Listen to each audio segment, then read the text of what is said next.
Philosophy of Hinduism by Babasaheb Ambedkar. Introduction. Philosophy of Hinduism 1. Part 17. As for conflict between individual and between society and the individual, God had no concern. In the antique world, it was not expected that God should always be busy righting human affairs.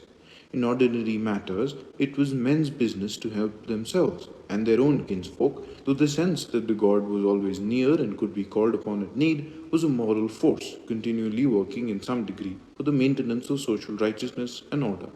The strength of this moral force was indeed very uncertain, for it was always possible for the evildoer to flatter himself that his offense would be overlooked.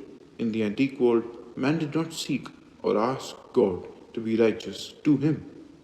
Whether in civil or in profane matters, the habit of the older world was to think much of the community and little of the individual life, and no one felt this to be unjust, even though it bore hardly on himself. The god was the god of the natural and national, or of the tribe, and he knew and cared for the individual only as a member of that community. That was the attitude that man in the antique world took of his own private misfortune. Man came to rejoice before his God, and in rejoicing before his God, man rejoiced with and for the welfare of his kindred, his kind, his neighbors, and his country.